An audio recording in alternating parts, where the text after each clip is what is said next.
Buenos días, espero que se encuentren muy bien. Estoy muy contento porque hace aproximadamente 2 o 3, después de la pandemia, hemos tenido muy poca gente en la inauguración de este evento. Este evento es para nosotros el más importante de la facultad para estudiantes de pregrado, donde nuestros estudiantes expresan su investigación a la comunidad de la facultad, ¿cierto? Muchas gracias por haber venido el día de hoy en el 14º simposio de la Facultad de Ciencias Naturales. Veo a jefes de instituto, me da mucha alegría, profesor John Jairo, a la profesora Ana Esperanza, falta el profesor de matemáticas y el profesor de física, pero con ustedes en este momento vamos a empezar nuestro simposio, ¿cierto? Y para eso vamos a hacer una charla inaugural, ¿cierto? Que está en cabeza del Instituto de Biología. Gracias al profesor Manuel por haber conseguido esa charla y la profesora Adriana Identigen. Bienvenidos y espero que disfruten este evento el día de hoy. Muchas gracias.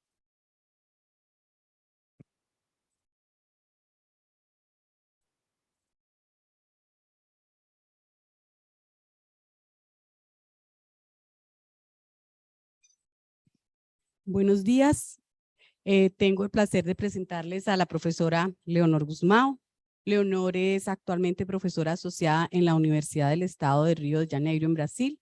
Recibió su diploma en biología en la Universidad de Oporto. Es máster en biología celular de la Universidad de Coimbra, en Portugal, y doctora en biología y genética de poblaciones de la Universidad de Oporto, en Portugal. Su investigación se centra en la genética de poblaciones y su aplicación al campo forense, utilizando marcadores recombinantes y no recombinantes, y en pruebas de parentesco biológico, utilizando marcadores autosómicos y del cromosoma X. Es miembro del Comité Ejecutivo de la Sociedad Internacional de Genética Forense, presidente del Grupo de Trabajo de Habla Hispana y Portuguesa de la ISFG, consultora de investigación del Grupo de Genética de Poblaciones del IPATIMUP, editora asociada de la revista Forensic Science International Genetics y miembro del consejo editorial de la revista Forensic Science Research. Le agradecemos a la profesora Leonor el acompañamiento. Bienvenida.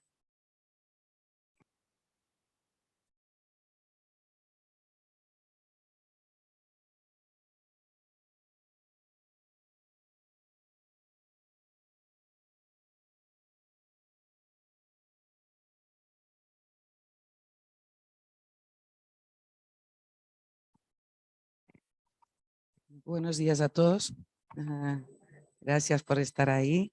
Muchas gracias por la invitación para estar aquí inaugurando este simposio.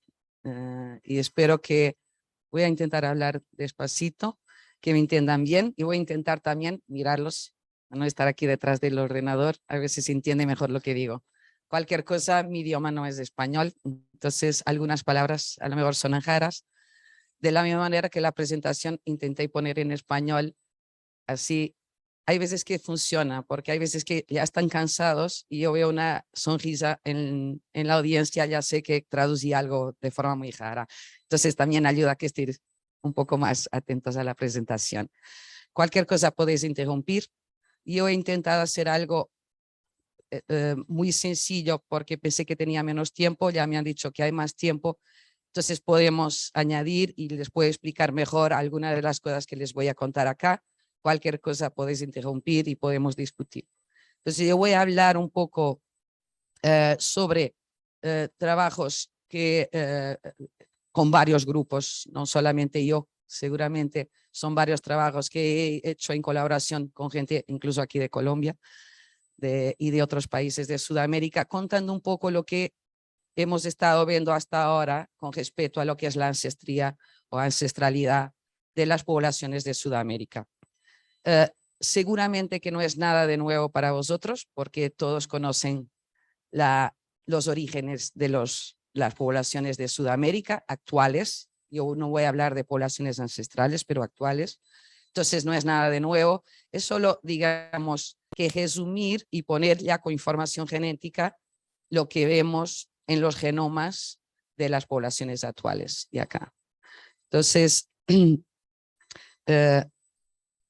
sabemos que para estudiar la ancestría de las poblaciones del mundo, sabemos que tenemos que tener siempre algún conocimiento de la genética de poblaciones. Yo no voy a fondo en eso, también por cuestiones de tiempo, pero sé que aquí también tenéis, aquí en la universidad, grupos muy buenos de genética de poblaciones que os podéis enseñar todos los conceptos, pero tener la idea que el ser humano, el hombre moderno, es muy joven.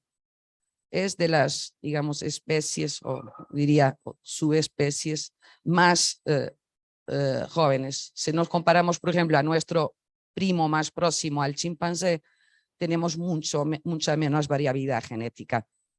Y eso porque sabemos que en la parte de nuestro genoma, nuestra ancestría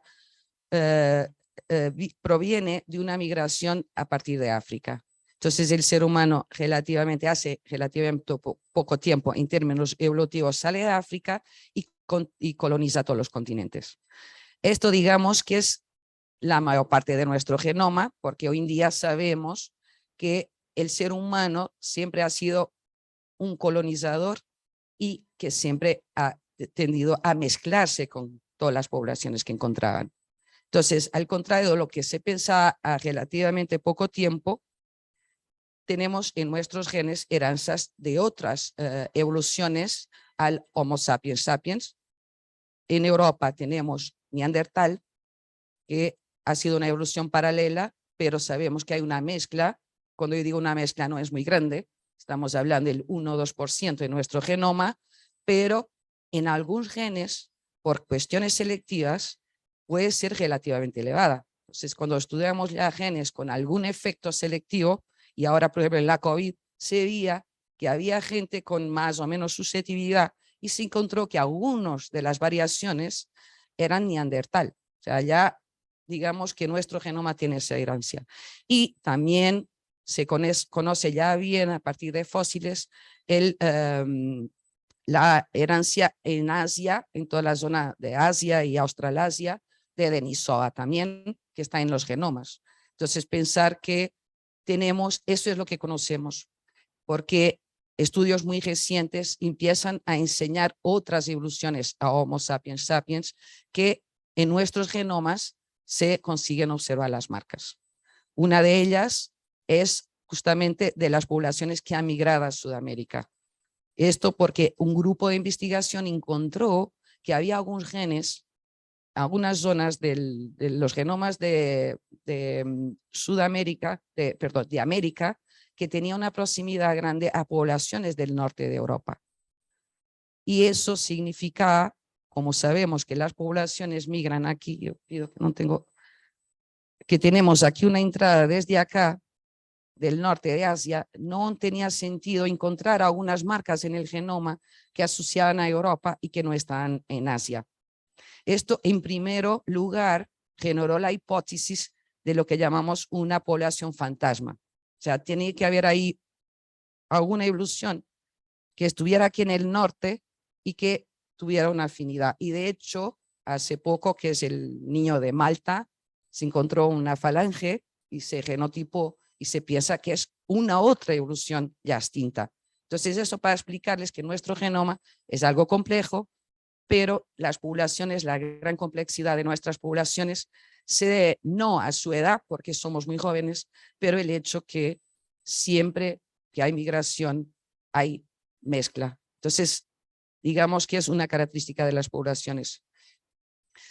Entonces, tenemos poblaciones que al migrar a distintos continentes ha habido un efecto que es un efecto, digamos, el efecto que más ha generado la diferencia, y digo esto en promedio en nuestro genoma, es la deriva génica.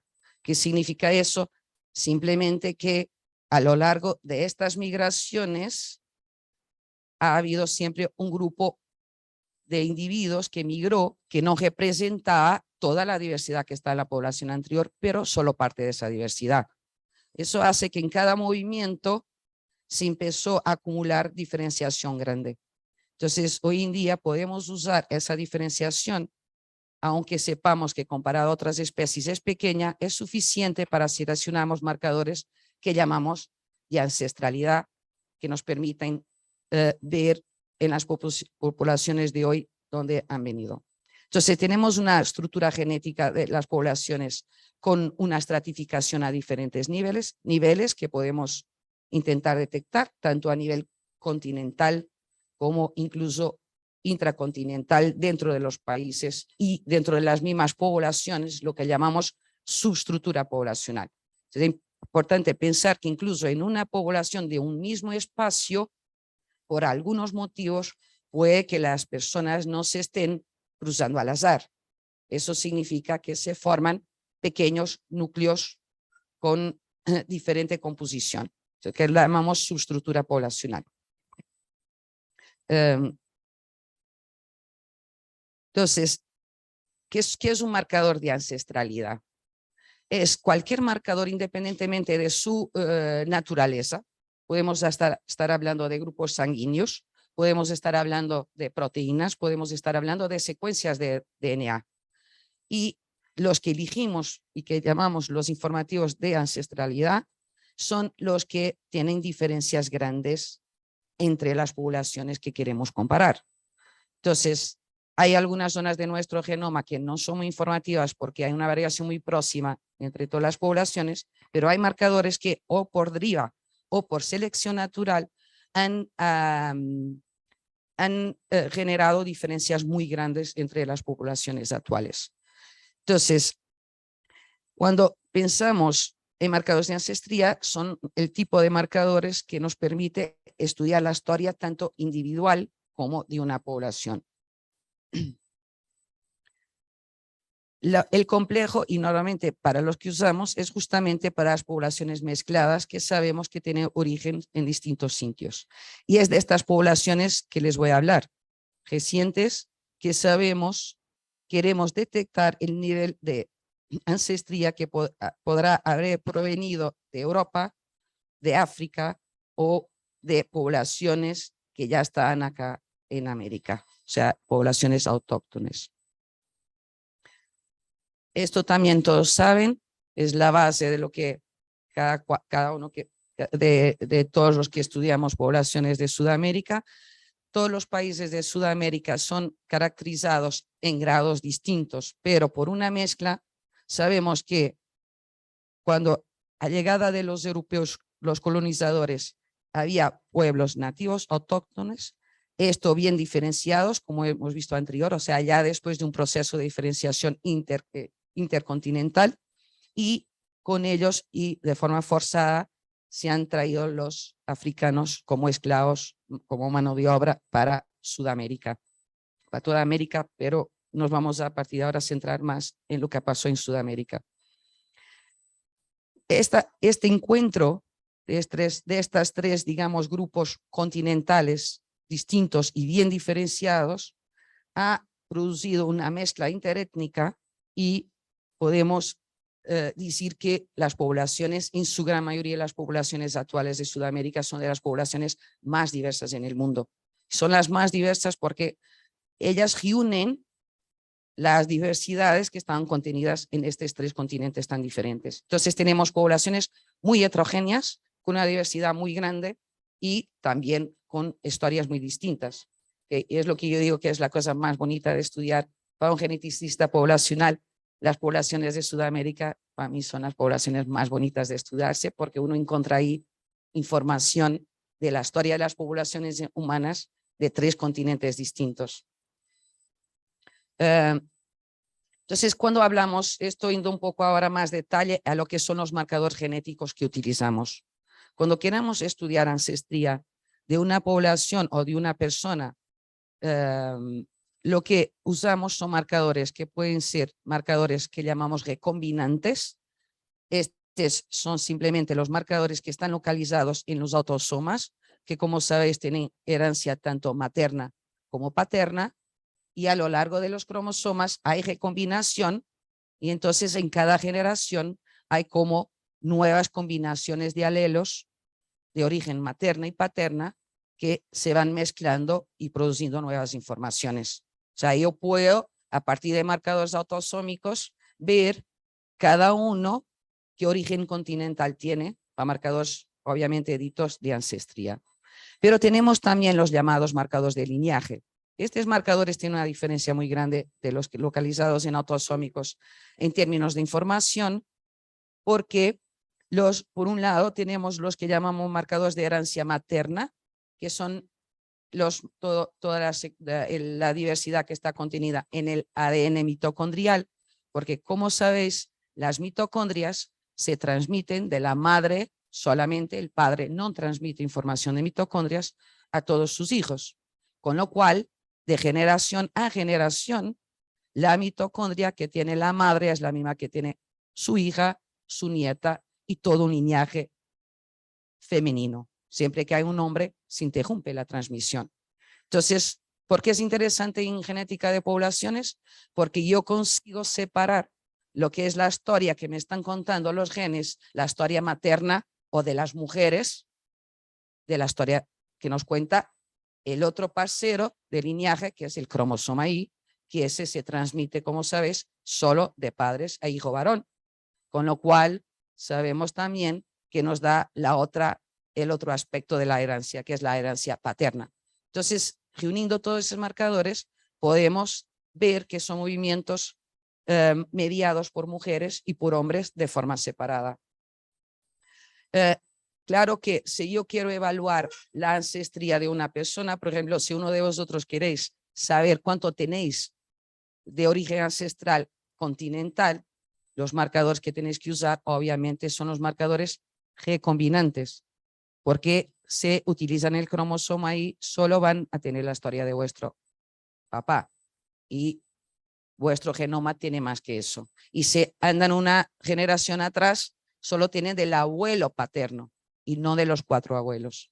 Entonces podemos decir que los marcadores de linaje son muy buenos para contar historias de linajes, pero no las historias de las poblaciones o la historia individual.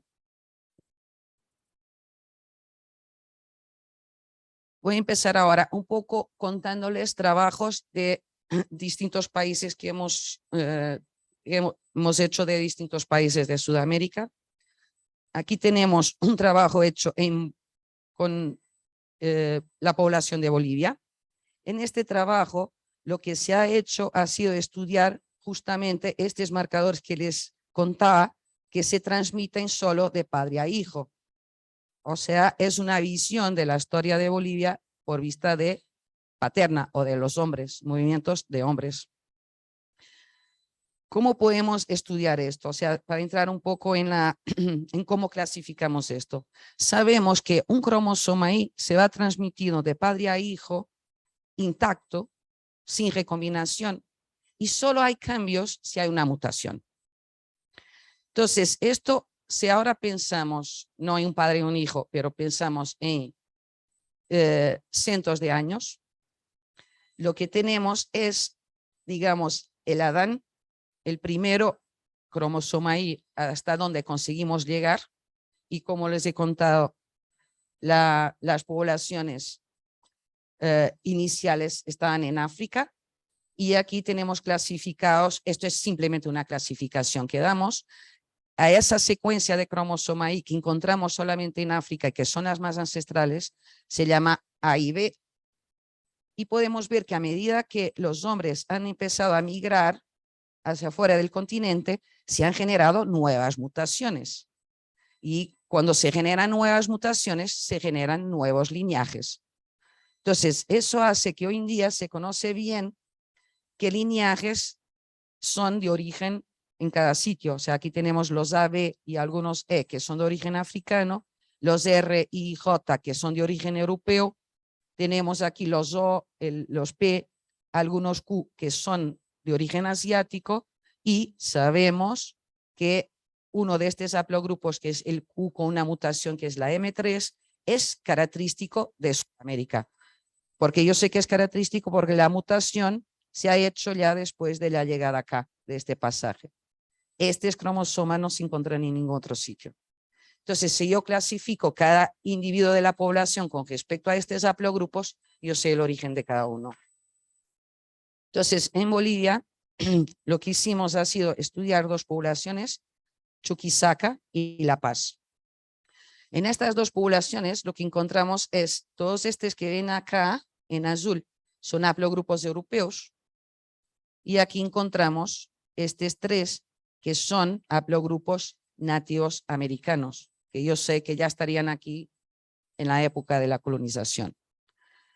Y vemos que hay diferencia entre Chuquisaca y La Paz. O sea, yo encuentro una proporción de europeo del 39% de cromosoma Y europeo en Bolivia para 61% de cromosomas nativos. No encontramos africano en Bolivia. Y vemos que entre estas dos poblaciones hay una diferencia grande. En La Paz se preserva mucho más, tenemos el 70% de cromosomas Y nativos, ya en Chuquisaca tenemos 50-50, europeo y nativo. Entonces hay una diferencia entre estas poblaciones. Mirando ahora los marcadores autosómicos, como les he contado, el cromosoma Y se transmite solamente vía paterna, pero los autosómicos tienen una contribución igual materna y paterna. Entonces, en este caso, podemos ver la misma muestra cuando estudiada con los otros marcadores. El ADN mitocondrial, que es de origen materna, podemos ver que tenemos aquí de nativo un 100%, o sea, no hay mitocondrial europeo en esta muestra, claro, no significa que no haya, significa que puede tener una frecuencia muy baja. Aquí tenemos el 99,21, siendo que el otro que se encuentra aquí es africano. Y para cromosoma Y es lo que habíamos visto, aquí en Chuquisaca 50-50, y ya cuando hacemos los marcadores de ancestría mixta, paterna y materna, lo que esperamos es un promedio de eso. Si yo tengo una herencia en este caso del 100% de mitocondrial de origen materno nativo y el 50% africano acá, yo espero que la media me da el 75% y de hecho cuando estudio marcadores autosómicos encuentro un 76,8% de ancestría nativa.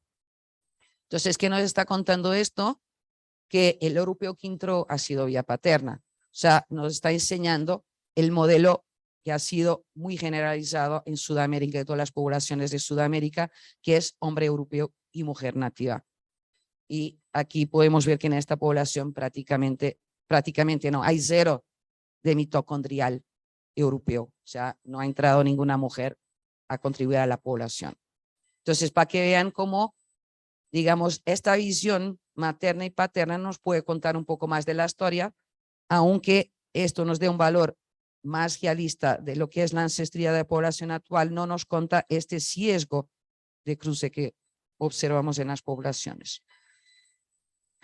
Este es otro trabajo de poblaciones de Ecuador. Es que tiene algo ahí. Ok. Aquí no sé, pero este es Ecuador. Ok. Entonces, en las poblaciones de Ecuador, en este caso, se ha hecho un estudio que se ha utilizado otro tipo de marcadores. Para que vean, o sea, cuando uno quiere abordar una población, tiene un montón de marcadores distintos y dependiendo de la pregunta, hay unos más apropiados otros. En este caso, se usaron marcadores del cromosoma X. Entonces, el cromosoma X, ¿dónde está en términos de herencia? Está entre el mitocondrial y los autosómicos. ¿Por qué? Porque la mamá pasa su X a los hijos y a las hijas, pero el papá transmite el X solo a las hijas, porque al hijo transmite el cromosoma Y. Entonces, eso hace que normalmente cuando yo estoy mirando la ancestría de una persona o de una población, mirando al X, yo lo que estoy viendo es una contribución de las mujeres superior, 2 veces mayor, si tengo una población con igual sex ratio en la descendencia, estoy viendo una contribución materna que es el doble de la paterna. Entonces yo espero tener ahí una ancestría que está entre la ancestría autosómica y mitocondrial. Entonces, ¿qué vemos aquí en este estudio? Tenemos que aquí tenemos una población de referencia que encontramos para los mismos marcadores, que de hecho es de aquí, de Colombia, porque eran los únicos datos que teníamos como población nativa que estudiamos en este trabajo de Baja. Es una población que, como sabes mejor que yo, los pastos tienen alguna mezcla europea también, pero sin embargo son las poblaciones que sabemos que van a tener una contribución bastante alta de nativo. Usamos una población de referencia europea y una africana. Y aquí podemos ver las tres poblaciones que estudiamos de Ecuador, la de Amazonía, Andes y Costa Pacífico, están todas aquí próximas a los pastos. Entonces, Amazonía más, lo que nos está diciendo que probablemente tiene más ancestría nativa. Andes, un poquito aquí, se es en este eje que junta a Europa, un poquito aquí atender al europeo, y el Pacífico un poco más abajo aquí, ya intentando venir a este eje, enseñando que la costa pacífica es donde está alguna ancestría africana en Ecuador.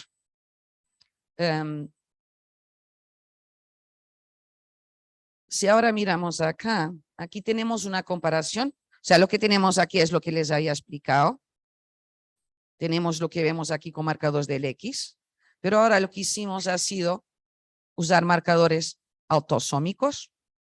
Entonces, como les he dicho, estos marcadores tienen una predominancia de ancestría materna, porque es X. Aquí tienes medio materno y paterno. Entonces, aquí podéis ver ahora cómo las poblaciones siguen estando más próximas del nativo, pero ya más apartadas. Entonces, ya tenemos menor herencia materna nativa en estas tres poblaciones.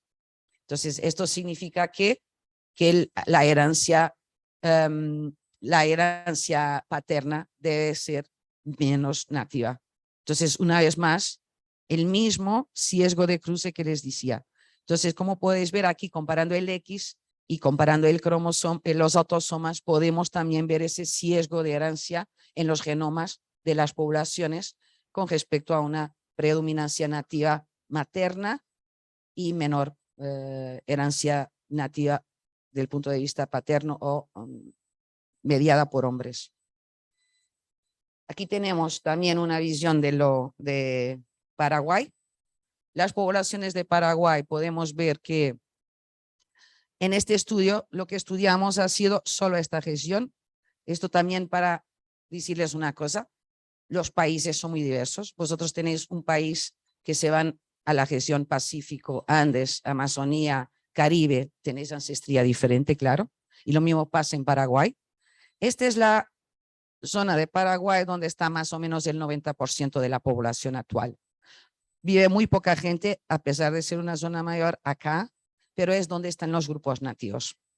Entonces, esto para decirles que los resultados de este trabajo enseñan lo que hoy vemos en las poblaciones urbanas mezcladas, pero yo espero que estudiando esta región vamos a ver algo diferente. Pero ¿qué tenemos acá? Lo que tenemos es que cuando miramos ahora a la herencia paterna por cromosoma Y, haciendo marcados de cromosoma Y, vemos que el 87,2%, perdón, el 90,2% es europeo. O sea, hay muy poco de africano y nativo. Pero ya cuando miramos al mitocondrial de herencia materna, prácticamente, o sea, el 82% es de herencia nativa americana. Ya, otra vez más, el mismo sesgo. Como podéis ver, este es un padrón que vamos encontrando en todas las poblaciones. O sea, hombre europeo como mujer nativa. Y ya el africano, tenemos un poquito, y también típicamente en las poblaciones sudamericanas, siempre, aunque no sea muy significativa en Paraguay, es un poco más de herencia materna que de herencia paterna. Pero aquí no llegamos a ver esa gran diferencia porque hay muy poco africano. Aquí tenemos otra vez lo que podéis ver que es el promedio entre los dos genomas, y aquí tenemos el valor GIAL que nos dan los marcadores de ancestría. Yo tenía que después lo quité porque me pareció que era complejo en el tiempo que teníamos, pero como tenemos un poco más de tiempo, solo contarles por qué hacemos esta comparación. En realidad esta comparación la hacemos porque el hecho que haya una diferencia entre la media que hay en los genomas autosómicos, en los marcadores autosómicos, Y esta media entre marcadores de lineaje tiene un significado. Y esto ha sido escrito justo en un artículo de Wilson, que está aquí, sobre poblaciones aquí de Colombia. Y ellos presentan un modelo muy interesante ahí. Lo que pasa es que si yo tengo una población europea que llega y se mezcla con población nativa, yo espero en los autosomas, o sea, en los marcadores de origen paterno y materno, tener un promedio de la ancestría, que sería esto que yo aquí llamo average, que es exactamente la media entre estos dos. Sin embargo, si yo al cabo del tiempo, con el pasar del tiempo, tengo una población ya mezclada, pero que preserva alta proporción de ancestría materna nativa, y siguen veniendo hombres solo europeos, yo empiezo a tener una dilución de la parte autosómica europea que va bajando, que va al contrario, que va incrementando con respecto a la media, pero los valores de ancestría materna siguen los mismos. Entonces, cuando nosotros vemos esto, o sea, un 49 aquí y un 5% más del esperado, ¿qué nos está contando sobre la historia de estas poblaciones? Es que ha habido un evento de mezcla grande, inicial, pero ha habido otros aportes posteriores que se han mantenido de forma sesgada también. No estamos hablando de las migraciones actuales que viene hombre y mujer, estamos hablando de nuevo sesgado al hombre europeo con la población mezclada que ya está. Cuando encontramos un valor, que era lo que encontramos en el estudio anterior de Bolivia, que encontramos un valor muy próximo de estas dos herencias, significa que la mezcla ha sido esencialmente inicial y después no han habido importes importantes. No significa que no sigan entrando hombres europeos, pero este tipo de cruce sesgado deja de ser importante en la población. Entonces, como ven, o sea, cuando estudiamos diferentes marcadores, siempre más y más, que uno se puede preguntar de lo que espera y cómo se puede explicar en términos de movimientos de la población. Yendo ahora a Brasil, que es, digamos, lo que tengo más de estudios porque es con la población que más trabajo, podemos ver entonces un país que es bastante diverso y tenemos aquí en verde está el componente europeo, que pueden ver que es el mayoritario en todas las regiones del país, a la excepción estas dos poblaciones, que no es población urbana, son poblaciones nativas. Esta es de Amazonía y esto es el grupo Terena, que es una población que vive aquí en esta región. Entonces, aquí claro que tenemos una proporción mayor de nativo, esto para marcadores autosómicos, o sea, herencia global, y después podemos ver que el europeo es el predominante, aunque hay algunas diferencias en las proporciones. Aquí en las poblaciones de Amazonía baja un poco el europeo con un aumento del nativo, aunque no supere el europeo, y las poblaciones del sur son las que tienen más europeo. Las poblaciones con más componente africano son las de la costa oeste. O sea, aquí Bahía y también aquí Río de Janeiro, que vemos que también tiene una proporción grande. Entonces, podemos ver otra vez esta heterogeneidad en las poblaciones. Si ahora miramos al cromosoma Y, podéis ver, pensando aquí, vemos una proporción aquí de europeo que puede variar del 56, 58, por ahí. Ya el cromosoma Y que tenemos otra vez lo mismo, un predominio de europeo. Y aquí tenemos en promedio, en todas las regiones de Brasil, tenemos el 88% de los cromosomas Y son europeos. La mayoría de origen portuguesa. Por eso yo siempre digo que la diversidad de los cromosomas Y portugueses no está en Portugal, está en Brasil, porque se piensan que es el 88%. Portugal tiene 10 millones de habitantes y Brasil tiene 200 millones de habitantes. Hay mucho más cromosomas Y portugueses en Brasil que en Portugal, muchísimo más. Entonces ahí podemos ver las diferencias. El segundo componente es el componente africano, que aquí está en verde, y el nativo solo existe prácticamente aquí en el norte, y muy bajo en todas las otras regiones. Aquí una vez más donde hay más africano. Yendo ahora a Río de Janeiro, perdón, yendo ahora a otra cosa, o sea, si ahora hacemos, yo puedo usar marcadores que me marcan la diferencia entre continentes, pero yo puedo ir a buscar otros marcadores aún más informativos en cromosoma Y, que me digan de qué zona de Europa han venido los hombres que han venido a América. ¿Okay? Sabemos históricamente las migraciones, pero en la mezcla no sabemos realmente lo que encontramos hoy en las poblaciones actuales. Entonces, usando marcadores, más marcadores de cromosoma Y, informativos de diferenciación dentro de las regiones europeas, de donde puedan haber venido hombres para América, podemos ver este es, digamos, el panorama. Entonces, aquí tenemos, en rojo es península ibérica, porque yo no consigo distinguir España y Portugal. En realidad, son demasiado parecidos los componentes genéticos para que yo pueda decir a una persona si su cromosoma Y es de España o Portugal. Península ibérica es bastante homogénea, bastante pequeñita, pero podemos ver realmente que tenemos este rojo siempre el componente, o sea, la mayoría de los cromosomas vienen de acá. Aquí este amarillo viene de Centro Europa, sería alemán. Y aquí encontramos también componentes con gran frecuencia aquí en Tierra del Fuego, ya de Europa Central, pero más al este, o sea, Países Bajos y por ahí, y también Reino Unido. Entonces podemos ver la diferencia después en composición de estos otros componentes. Aquí podemos ver por ejemplo, que es tal vez la región que es centro-oeste. Aquí es donde está la capital de Brasil, donde está Brasilia. Y es una zona interior. Y para aquí hay mucha migración de todas las regiones y de otros países. Y vemos desde ancestría venido de Medio Oriente y Turquía, por esa zona, Irlanda, Inglaterra, Polonia, Italia y aquí Península Ibérica. Entonces podemos ver cómo varía el panorama ya del origen europeo de cada uno de los linajes en las poblaciones que se han estudiado aquí de Sudamérica.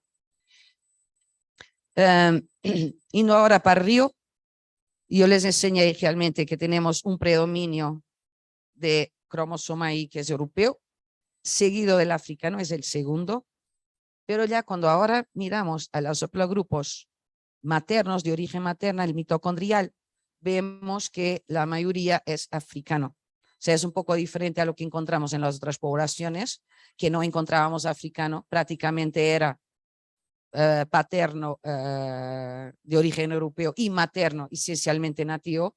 Podemos ver ahora que aquí el nativo ya solamente representa el 27%, siendo que el principal es el 43% es africano y el 30% solamente es europeo. Aquí tenemos lo que sería la ancestría para marcadores autosómicos, o sea, para el promedio de estos dos.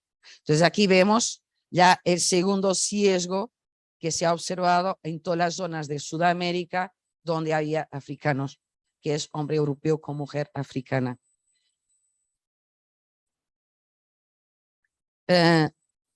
Yendo ahora a Colombia para terminar, yendo con más calma porque imagino que es lo que les interesará más. Hay varios trabajos, yo no voy a hablar de todos porque hay muchos trabajos de ancestría en Colombia, voy a hablar de algunos generales que hemos hecho últimamente con los mismos marcadores que les hablé. Entonces, en este caso tenemos un trabajo hecho con marcadores de ancestría, con AIMS, autosómicos. Entonces, este es lo que yo espero en general por región encontrar aquí en los genomas. Podemos ver que en verde tenemos europeo, que va a predominar en el Caribe, Andes y Orinoquia. Tenemos en Amazonía el nativo predomina y en la región de Pacífico, y esta muestra es esencialmente de Chocó, también más africano. Entonces vemos una diferencia muy grande entre regiones y aquí es una imagen general y decirles esto. Esto no representa las regiones realmente, es un promedio de las regiones. Pero se sabe también que hay una diferenciación grande dentro de cada región. Problema, necesitamos más estudiantes, más gente estudiando poblaciones de Colombia, porque necesitamos tener tamaños de muestras suficientes para estudiar dentro de cada región. Por eso en este trabajo el tamaño de las muestras solo nos permitía diferenciar dentro de la región andina. De las otras regiones no teníamos muestras suficientes para hacer una separación por región. Entonces aquí ya podemos ver que a pesar de que yo aquí les enseño un promedio de la región andina, que es este, podemos ver que después cuando separamos en nuestras regiones, el sudeste, o sea, en todas ellas sigue teniendo el europeo como mayoritario, pero vemos que, por ejemplo, aquí en el noroeste es donde encontramos más nativo junto aquí con el sudeste. Estas poblaciones aquí que tienen más este azul, se explica por qué están aquí más cerca de la Amazonía, que es la región que sabemos que tiene más nativo. Y aquí esta muestra de oeste, también vemos que es la que tiene más africano y también se puede explicar porque es la que está aquí más próxima a la región de Pacífico. Entonces, en realidad, vemos que lo que tenemos es un gradiente, o sea, no tenemos unas zonas con un promedio. Esto para marcadores de herencia biparental. Aquí tenemos un trabajo solo para enseñarles un poco lo que les decía, que después hay alguna diferenciación dentro de cada zona, digamos. Este es un trabajo reciente que enseña realmente el tipo de padrón general que tienen las poblaciones de Colombia. Tenemos las poblaciones nativas con una ancestría muy grande nativa, como se esperaría, pero con alguna mezcla. O sea, algunas poblaciones nativas ya un poco más mezcladas que otras.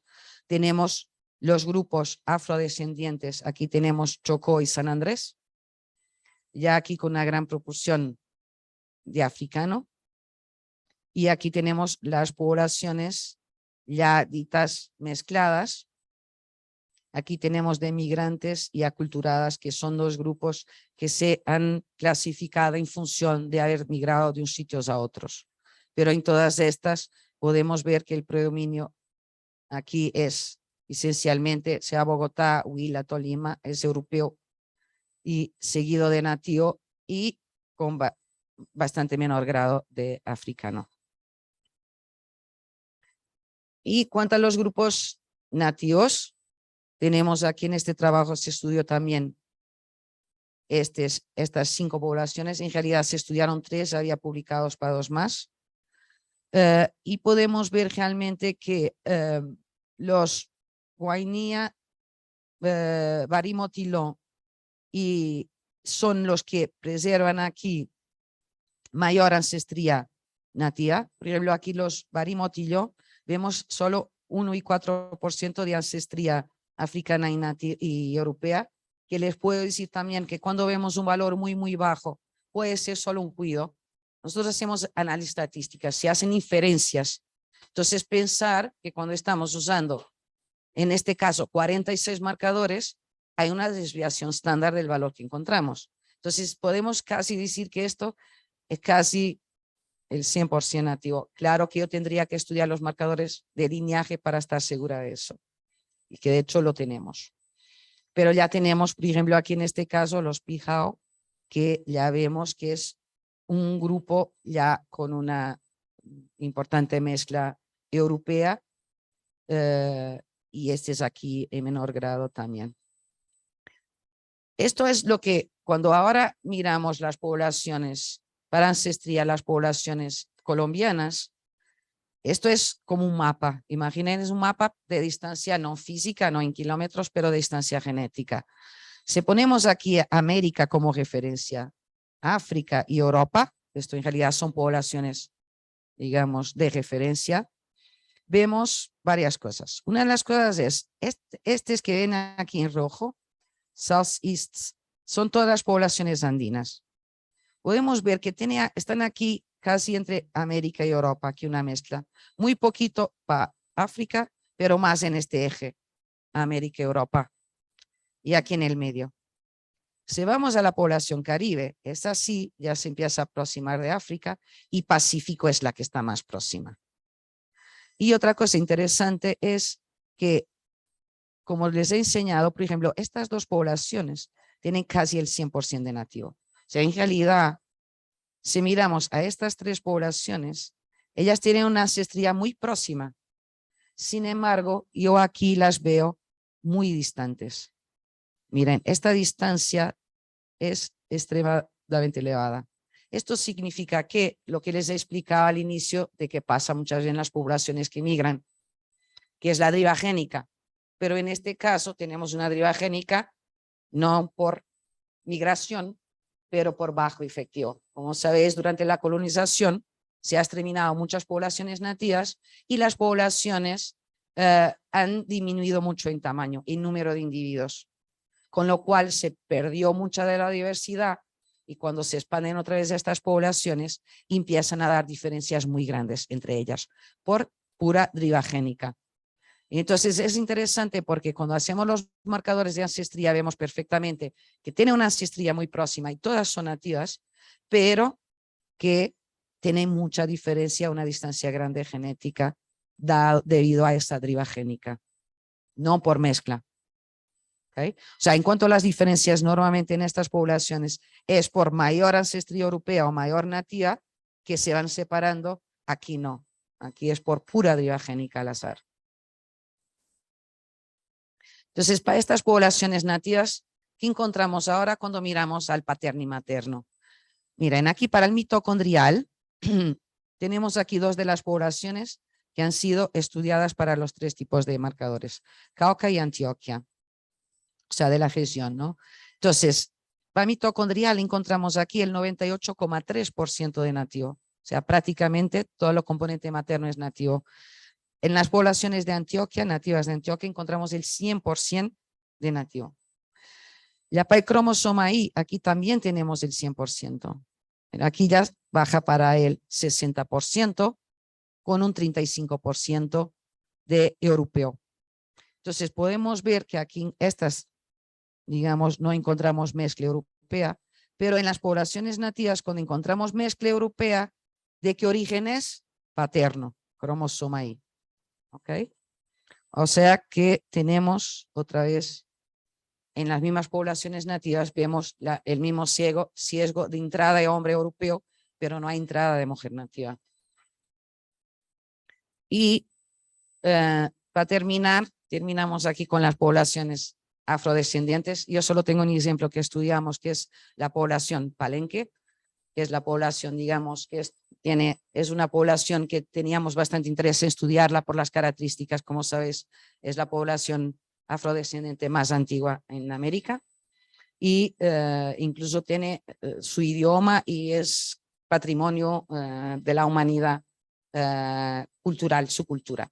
Entonces era una población muy interesante y en este caso teníamos varias preguntas. La primera es saber hasta qué punto, porque se decía que era una población que estaba en un sitio bien aislado, que solo relativamente hace poco tiempo ha empezado a haber migración o cambio con población de Cartagena, movilidad, y entonces se esperaría que no tendrían mucha mezcla que fuera de origen no africana.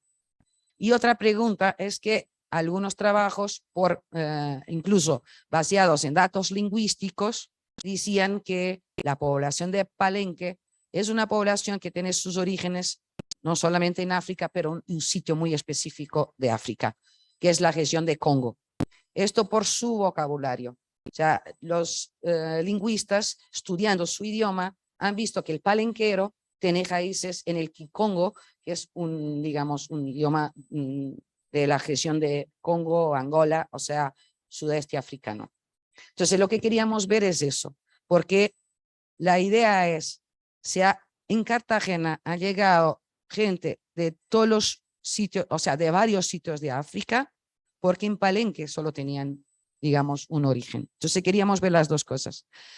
Quisimos, claro, para uno conseguir ir casi a un origen, no llegan los marcadores de ancestría, teníamos que hacer marcadores de linaje. ¿Qué encontramos? DNA mitocondrial, 91% son de origen africano.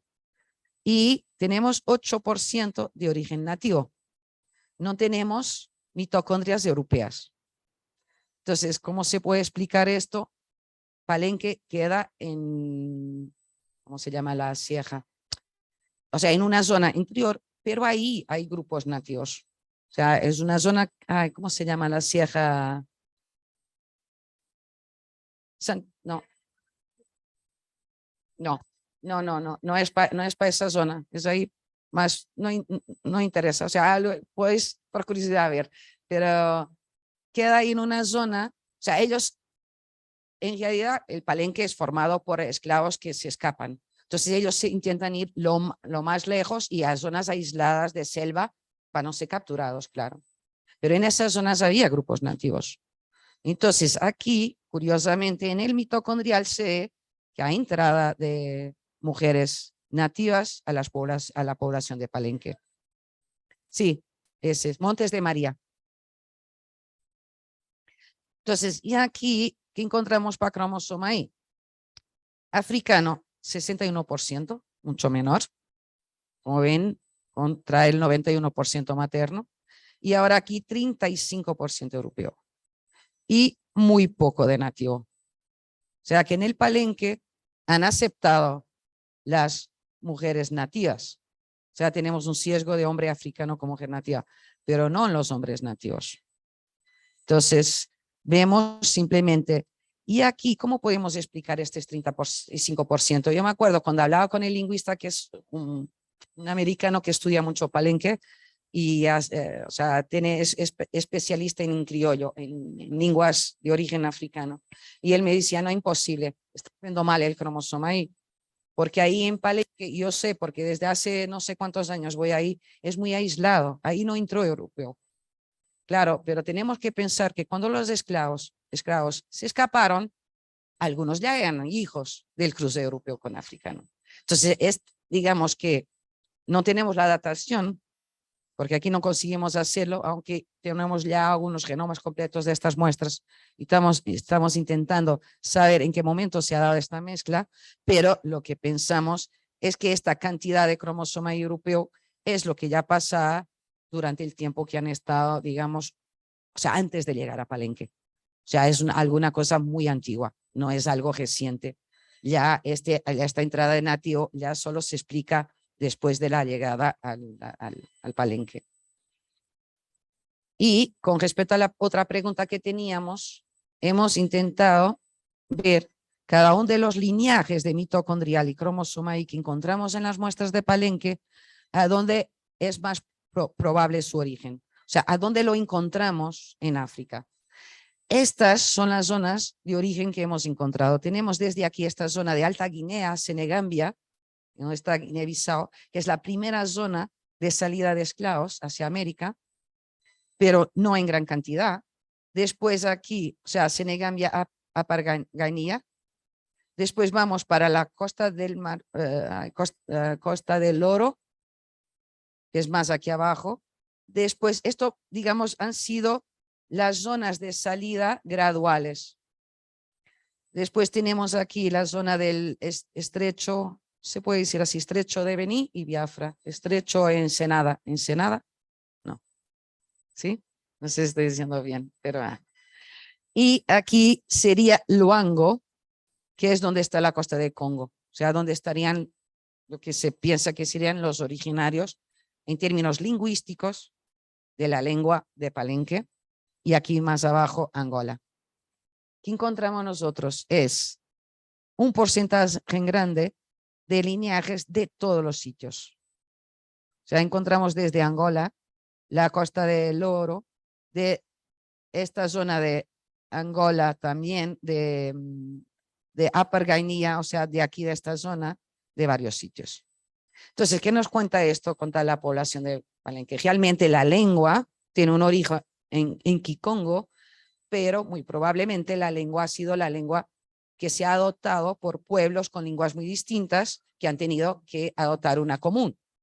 Entonces, muy probablemente esto no quita que hay un origen único de la lengua, pero nos está enseñando que en los genes no, que realmente, como habíamos puesto como hipótesis, han llegado, o sea, en los genomas de la gente que está en Palenque, hay gente de varios origen. Y eso era esperado incluso porque sabemos que normalmente venían de varias zonas de África y cuando llegaban los intentaban separar los del mismo sitio para evitar que se comunicaran, para que se rebelaran, ellos tenían que comunicar, organizarse.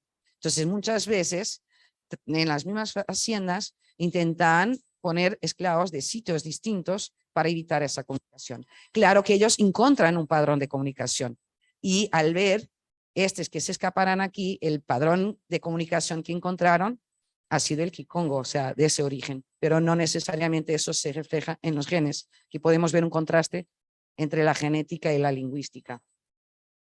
Aquí, para terminar, es solo para dar una visión muy general. Como podéis ver, aquí tenemos la población de Paraguay y podemos ver esta primera línea siempre es el origen materno o ancestría materna, la segunda es cromosoma Y. Entonces, aquí en azul está el nativo, vemos siempre muy nativo aquí a nivel del mitocondrial y siempre la segunda línea que es cromosoma Y, siempre muy europeo. Y claro, aquí las poblaciones de Brasil, como les he contado, enseñando este rojo que es el africano, que está concentrado en el materno, el paterno es mucho más bajo, el africano. En Colombia, esto es en la zona de Bolívar, o sea, ahí cerca de Cartagena, y tenemos un poquito africano, o sea, más que, por ejemplo, las poblaciones de Chile, pero no tanto como Brasil. Bolivia prácticamente nada de africano. Es solo una imagen general de lo que son las poblaciones. Y nada, y con esto termino. Si tienes preguntas, dudas, y agradecerlos por la paciencia.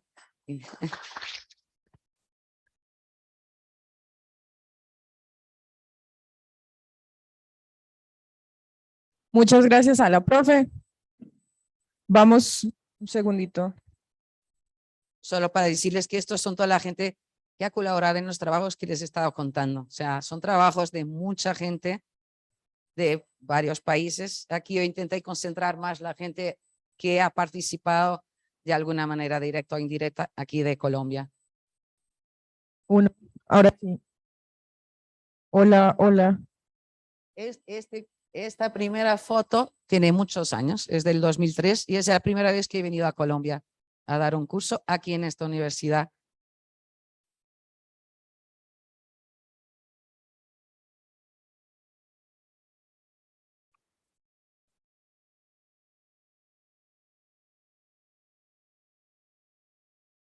Hola, hola.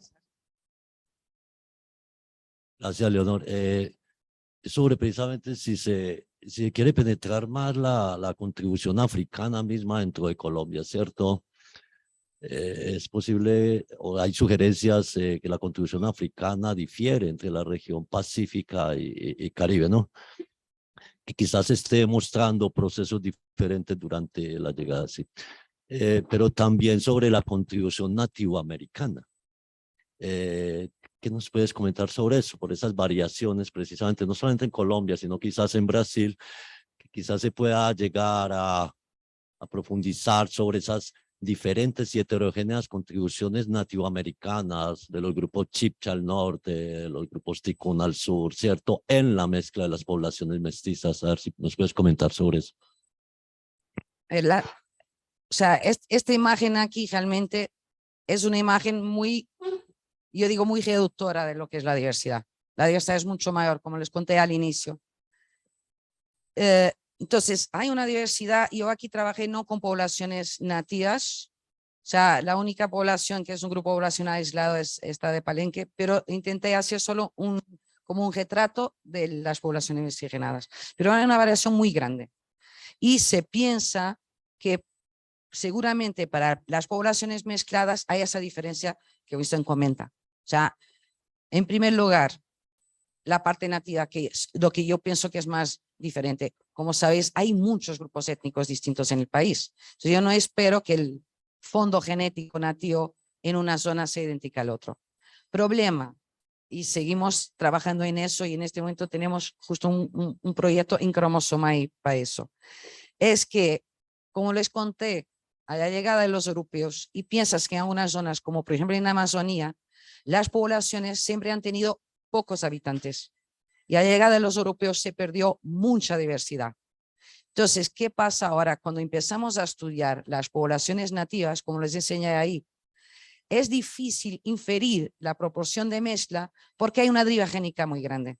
¿Qué significa eso? ¿Cómo yo puedo inferir la mezcla? Yo digo, yo tengo aquí 50% de los genes que son típicos de población, o sea, un alelo que tiene una frecuencia alta en europeo y un gene que tiene una frecuencia alta en nativo. Pero estoy viendo un nativo como un todo, pero en una población específica nativa, hoy en día, puede que ese gen en su población original no tuviera el 80% que yo estoy viendo hoy. Podría tener el 20 o 30. Y genes que ahora están en la población mezclada, pero ya no están en las nativas, ya los perdimos. Entonces es muy difícil, o sea, no es muy difícil, es mucho más difícil estudiar mezcla con poblaciones nativas americanas por el gran fenómeno de deriva que han sufrido. Y algunas ya no existen. Entonces, lo que estamos intentando ahora hacer es, para cromosoma Y, estos son procesos que tardan mucho, después vamos al mitocondrial, es intentar primero, y después también muchos estudios que describen la variación y los marcadores que definen los lineajes, son estudios que no todos son de aquí de Sudamérica. Entonces tenemos alguna, por ejemplo, les enseñé cómo podemos intentar ver dentro de Europa la ancestría de cromosoma Y. Yo hoy en día no tengo marcadores de cromosoma Y para que yo les pueda decir dentro de las poblaciones sudamericanas cuál es el cromosoma Y, el haplotipo típico de esa población. Entonces lo que estamos haciendo es intentar recuperar diversidad perdida por deriva y la población mezclada, que es un trabajo arduo porque como puedes ver, yo para conseguir, por ejemplo, algunas poblaciones que solo tengo el 5% de nativo cromosoma Y, porque estamos hablando Y, yo para conseguir 5 muestras tengo que genotipar 100. Si hago 1000, me quedo solo con un efectivo de 50. Pero estamos haciendo, hicimos ahora un trabajo que yo espero que ya estamos prácticamente terminando, que ha sido hacer genomas completos de cromosoma Y de población mezclada. Entonces, intentar ir, digamos, a los que están aquí hoy, que sabemos que muy probablemente durante la llegada de los europeos, la población que se mezcló ha sido la que sobrevivió. Y ahí, de hecho, encontramos muchos lineajes de cromosoma Y nativos que ya no las encontramos en población nativa. Pero claro, o sea, son estudios que necesitan ser hechos. Y claro, también, una vez más, estudiando también poblaciones nativas. Y hay muchos trabajos de poblaciones nativas aquí de grupos de Colombia. Yo no los enseñé acá, pero hay trabajos. Entonces la idea es contrastar y ver. Entonces es un paso más allá de lo que les he estado presentando, pero difícil. África, problema de la ancestría africana. Lo mismo, si hay pocos estudios o se faltan muchos estudios en Sudamérica de poblaciones nativas, de poblaciones africanas, ni hablar. O sea, es muy difícil encontrar, o sea, hay pocos estudios, entonces es muy difícil algunas veces decir si un determinado alelo viene de la costa oeste.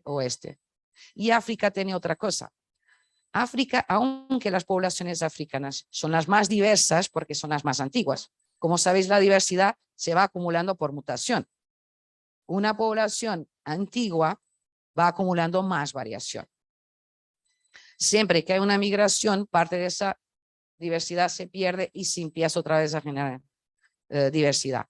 Pero en las poblaciones, en gran parte de las poblaciones que han venido, por ejemplo, las del sudoeste de Mozambique y Angola, que se piensa que hay diferencias, por ejemplo, hay trabajos que enseñan que, por ejemplo, de Mozambique han venido esencialmente para Argentina más al sur, después para arriba es más costa centro-oeste y Senegambia, pero lo que pasa es que hay muy pocos grupos en África estudiando poblacional, con lo cual yo para decir dónde es esta muestra que estoy viendo en San Andrés, por ejemplo, que muy probablemente tiene una herencia diferente de Caribe. Y yo espero eso porque sabemos que tiene esa influencia ya de colonia, digamos, inglesa, más vindo de arriba, y sabemos que las poblaciones africanas, o sea, la llegada, y eso hay reportes, la llegada de barcos de esclavos a Norteamérica es diferente a Sudamérica, pero para eso yo necesito tener la población de referencia en África. Entonces yo no puedo comparar y saber dónde viene esto si no estudio África antes.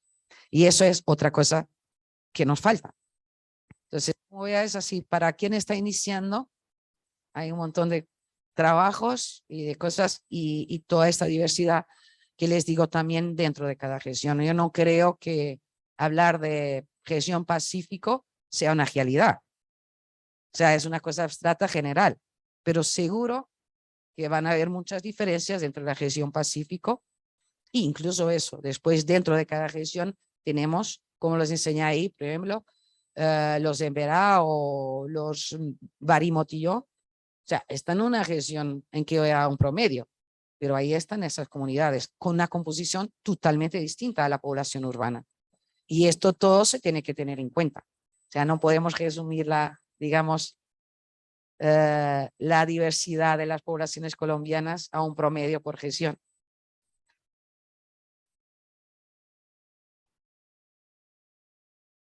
Leonor, y con la parte ética, sobre todo en poblaciones nativas, para la toma de muestra, qué herramientas tienen o cómo van a esos estudios? La parte ética, la parte ética no hay una cosa general. Hay algunas cosas generales. Hoy en día para publicar, muchas revistas nos piden una cosa que es consentimiento informado tiene que haber. Y aprobación por un comité de ética. Pero después hay cosas, por ejemplo, los llamados grupos vulnerables. Cuando hablamos de grupos vulnerables, depende del país, puede ser mucha cosa. En algunos países árabes puede ser mujeres, podemos estar hablando niños y por ahí. Necesitamos un consentimiento más fuerte. Necesitamos el consentimiento de comunidad o el consentimiento de los padres. Por ejemplo, muchas veces estudios forenses quieren estudiar utilizando muestras de presos. O sea, todo lo que se considera que es un grupo vulnerable tiene que tener extra protección. Y también cada país tiene sus leyes. Por ejemplo, en Brasil hay la FUNAI, que es un órgano que siempre que queremos estudiar poblaciones nativas, tiene que pasar por aprobación de ese órgano. Imagino que acá también tenéis algún tipo de comité especial para muestras nativas, ¿o no? Hay comités también de bioética, pues Sí. informado, en ocasiones hay que hacer consulta previa. Sí, pero tenéis el consentimiento de grupo también, ¿o no? Yo, en realidad, no sé si aquí es obligatorio o no, porque claro, este estudio, como les digo, yo hago en colaboración. Estas, por ejemplo, de los Barimoti, ¿no? O sea, de población nativa de grupos, ha sido una persona de acá que ha hecho la tesis conmigo y ha hecho este estudio, que es Humberto Ossa, y él lo que tenía eran los consentimientos individuales, tenía el comité de ética, tenía un consentimiento que es del cacique del grupo. O sea, tiene que tener también del grupo. Porque muchas veces es otra cosa que nosotros no pensamos. En una población mezclada, la información no se puede hacer mucho con eso. Pero, por ejemplo, en un grupo pequeño, que sea fácil casi identificar a la gente, y yo, por ejemplo, se viene Winston y me dice, ¿puedes hacer mi cromosoma ahí que yo dejo? Ojo, porque no es solo suyo. Sus hermanos, su padre, su hijo tienen el mismo. Entonces, él está dando permiso para una información que no es individual, es de su familia. Y lo mismo para el mitocondrial. Entonces, la cuestión es que para hacer genomas recombinantes es más fácil, aunque podamos decir que individuos de la misma familia comparten con más frecuencia los genes, con lo cual podemos sacar alguna información, pero es más difícil. Pero con cromosoma y mitocondrial es una información familiar, no es una información individual. Entonces, cada país tiene sus leyes y sus normas. Hay países que en población no vulnerable, lo que llamamos, si no es población no vulnerable, desde que la asignación geográfica, cuando tenemos de muestra, sea, por ejemplo, una ciudad con más de 2 millones de habitantes, no sea la casa, la calle donde vive la persona, desde que no haya cómo identificar a esa persona, que el nombre no sea divulgado, o sea, que haya un código abstracto. Hay algunos países incluso que no exigen comité de ética. O sea, siempre que el permiso individual se haya firmado diciendo que se puede usar de forma anónima su muestra para investigación. Entonces, como les digo, varía de país a país.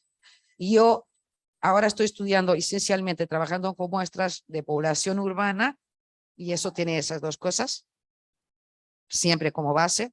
Otra cosa también es que me acuerdo eso, cuando Humberto ha ido a Río para tipificar algunas muestras, ha pedido también un permiso de, cuando envías muestra de un país a otro, yo pienso que aquí hay un ministerio o algo que permite ese envío de muestras.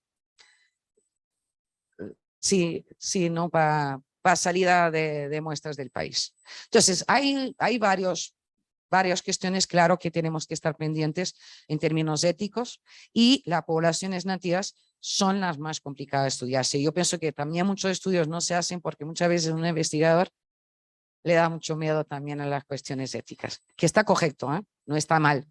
Pero claro, decimos siempre que también éticamente no es correcto no estudiar poblaciones nativas, porque vemos que en muchos campos de la ciencia las poblaciones nativas, en términos de salud y de todo eso, se salen perjudicadas si no se estudia, porque todo lo que se diseña es para ser aplicada a la población mezclada, y muchas veces los medicamentos no tienen efecto en esas poblaciones.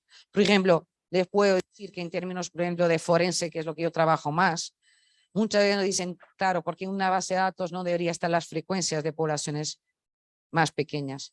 Pero, ¿cuál es el efecto de eso? Pensar, si yo tengo un caso forense, yo encuentro un haplotipo o una información genética muy rara en la población, eso va a incriminar mucho a una persona. O sea, si mi perfil, si yo tengo un alelo que está también una mancha en un local de un crimen, y es un alelo muy raro, eso me va a incriminar mucho, mucho.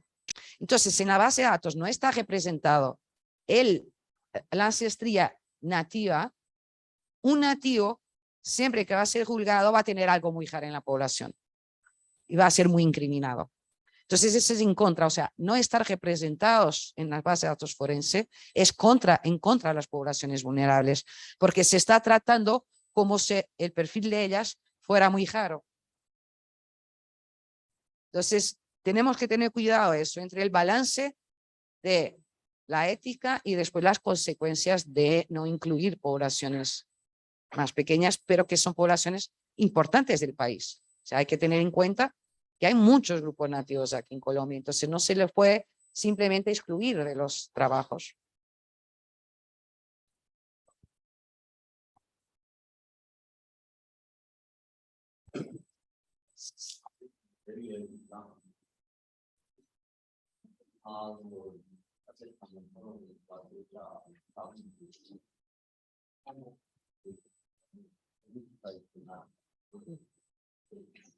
Sí.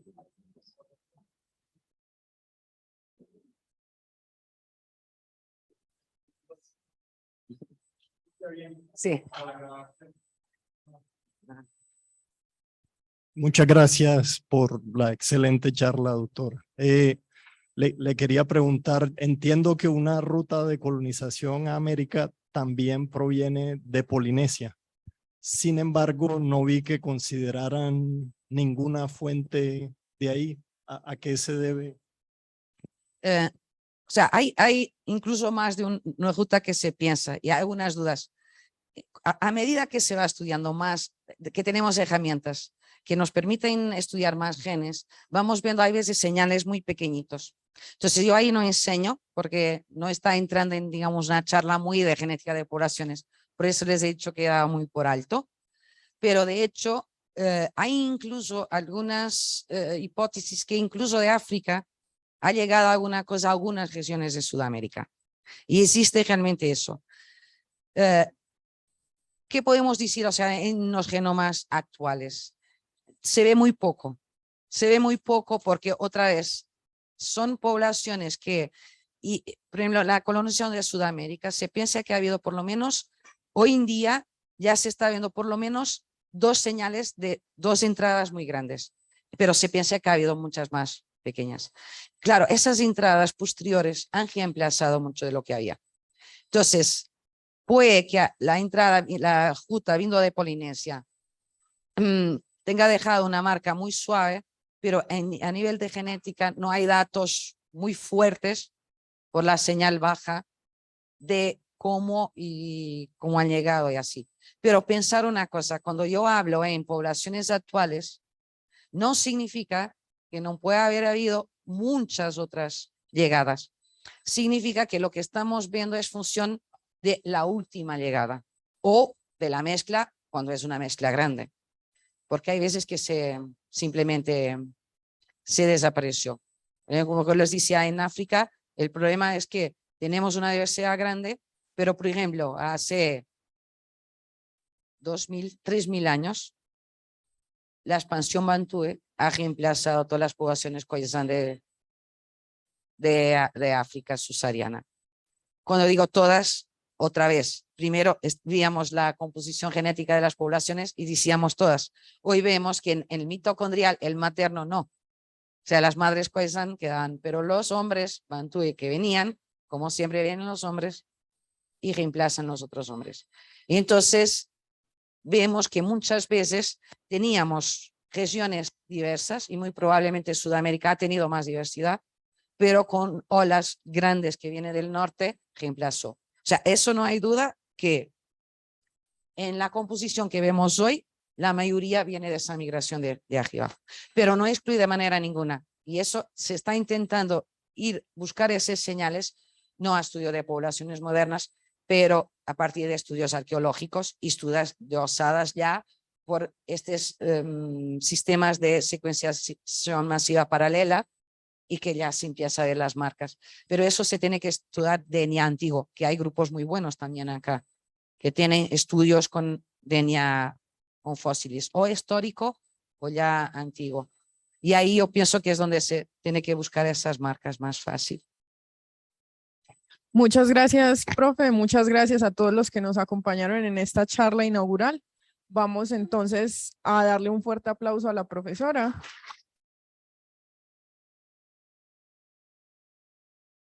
Gracias.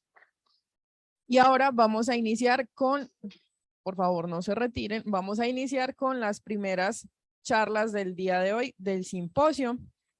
Nuestro primer estudiante de las 9:30 tuvo un inconveniente, entonces vamos a iniciar con el estudiante de las 10.